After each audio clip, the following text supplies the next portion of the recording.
अस्सलाम नाज़रीन, Pakistani fast bowler ने ये दावा दायर किया है कि उन्होंने क्रिकेट हिस्ट्री में 162 और 164 केपीएच की बॉल्स करवाई, लेकिन आईसीसी ने ये कहकर उनकी बॉल्स को कंसीड नहीं किया कि जो स्पीड गन है वो ख़राब थी और उसकी वजह से ज़्यादा स्पीड जो है वो आई है इस सारे सिनेरियो में।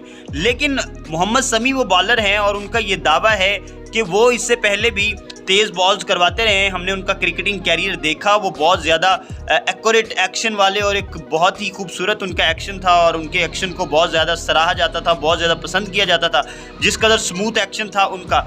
और वो इससे पहले भी तेज़ बॉल्स करवाते रहे हैं। हमने देखा कि 150 प्लस वो यूजुअली करवा लेते थे। हमने उनका क्रिकेटिंग कैरियर देखा, हमने उनके स्पेल्स देखे शुएब अख्तर के साथ, मोहम्मद आसिफ के साथ और उमर गिल के साथ भी लेटर ऑन। और हमने देखा कि इस्लामाबाद यूनाइटेड की तरफ से वो काफ़ी खेलते रहे, बाद में थोड़ी सी कोचिंग भी की उन्होंने।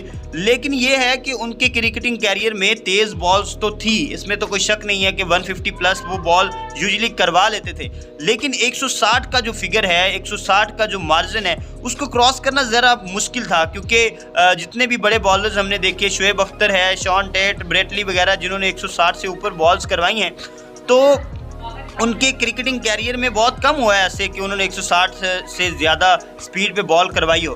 तो मोहम्मद शमी का भी ये दावा है साथ ही कि जो भी बड़े बॉलर्स हैं हमने देखा जिन्होंने 160 प्लस बॉल्स करवाई हैं, तो उन्होंने अपने पूरे कैरियर में एक या दो दफ़ा 160 से ऊपर बॉल्स करवाई हैं, इससे ज़्यादा दफ़ा हुआ नहीं। और वो कहते हैं कि मेरे कैरियर में भी एक ही दफ़ा ऐसा हुआ और उस दफ़ा जो है वो आईसीसी ने कह दिया कि ये जो स्पीड गन है उसकी ख़राबी की वजह से हुआ है। हालांकि वो समझते हैं कि जैसे दूसरे बॉलर्स ने अपने पूरे कैरियर में एक आध दफ़ा ये कारनामा सर अंजाम दिया है, इसी तरह उन्होंने भी एक आध दफ़ा ये कारनामा सर अंजाम दिया है, जिसका क्रेडिट वो चाहते थे कि उनको मिले। और वो ये समझते हैं कि वो वाकईतन इस कैलिबर के बॉलर थे कि 160 प्लस बॉल करवाना उनकी हिम्मत और इस्तिताअत के अंदर मौजूद था, और उनका जो एक्शन था और जिस तरह की उनकी स्पीड थी, वो समझते हैं कि 160 प्लस बॉल वो करवा सकते थे और उन्होंने करवाई भी एक्चुअली में, लेकिन आईसीसी ने उसको कंसिडर नहीं किया।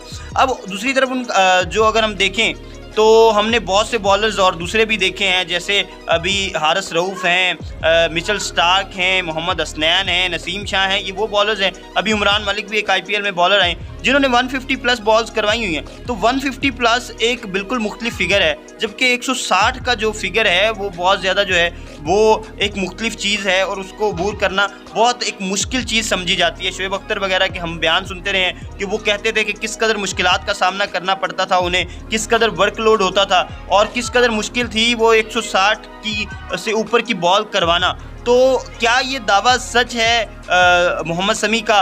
ये जो है आईसीसी बेहतर जान सकते हैं। और दूसरा ये है कि क्या इस बात को किसी तरह से जो है वो रिफर्म किया जा सकता है कि क्या वाकईतन वो मशीन ख़राब थी या मोहम्मद शमी ने उस कदर तेज़ बॉल करवाई और वो क्रेडिट और वो जो रिकॉर्ड है वो उनके नाम जाता है इंस्टीट्यूट के शुएब अख्तर के नाम जाए।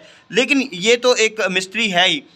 उसके बाद एक इंटरव्यू में वो सारी बातें बता रहे थे, उसके बाद उनसे बात होती रही कि उनके क्रिकेटिंग कैरियर में बहुत ऊंच नीच आई और काफ़ी वो जो है वो टीम से कभी बाहर होते रहे, कभी अंदर आते रहे, कभी बाहर अंदर, तो इसी तरह के मसाइल में उनका पूरा कैरियर गुजरा। तो उन्होंने कहा कि मेरे काफ़ी फ़िटनेस मसाइल रहे और काफ़ी इंजरीज़ वगैरह हुई, लेकिन ये है कि मुश्किल थी और उन्होंने अपने कैरियर में जितना पाया वो इस पर भी अल्लाह का शुक्र अदा करते हैं। वो कहते हैं कि कुछ मेरे ड्रीम्स थे जो पूरे नहीं हुए, लेकिन इसके बावजूद भी वो अपने कैरियर से मुतमईन है। उनसे सवाल किया गया कि कराची से कोई बड़ा फास्ट बॉलर आ नहीं रहा उसके बाद, लेकिन उन्होंने यही कहा है कि फास्ट बॉलर जो हैं वो नहीं आ रहे, लेकिन क्रिकेटर जो हैं वो आ रहे हैं किसी तरह से, सरफराज की सूरत में, मोहम्मद नवाज़ की सूरत में। हमने आखिरी जो फास्ट बॉलर देखे वो शायद अनवर अली थे, उससे बेहतर कोई फास्ट बॉलर अभी आए नहीं कराची से, ख़ास तौर पे दूसरे शहरों से तो आ रहे हैं। तो इस उम्मीद के साथ कि जल्द कराची से भी कोई फास्ट बॉलर आएगा और पाकिस्तान में से ही कोई बॉलर आएगा जो इस रिकॉर्ड को भी तोड़ेगा। इसी उम्मीद के साथ दीजिए इजाज़त। अल्लाह हाफ़िज़।